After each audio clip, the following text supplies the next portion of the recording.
அண்ணா, அவசர உதவிக்கு எந்த நம்பர் கால் பண்ணுவோம்னு தெரியுமாண்ணா? டே, இது தெரியாதா? அவசர உதவிக்கு 108 தான் கால் பண்ணுவோம்.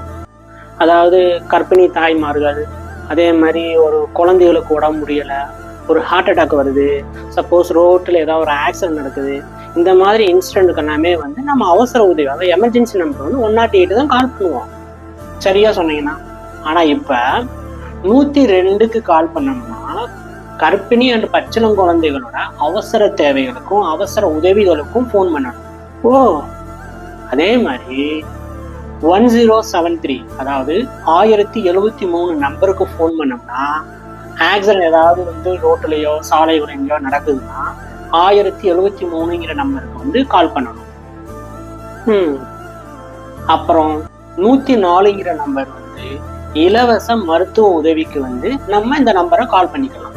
Okay okay okay. இதை தவிர்த்து மற்ற உதவிகள், மற்ற அவசர உதவிகள் ஏதாவது தேவைன்னா 108 வந்து நம்ம கால் பண்ணிக்கலாம். சூப்பர்ல. அப்போ நானும் என்னோட ஃப்ரெண்டு, என்னோட ஃபேமிலி எல்லாத்துக்கும் இன்ஃபார்ம் பண்ணுறேன். அவங்களும் தெரிஞ்சுக்கிட்டா ரொம்ப நல்லதாக இருக்கும்ல.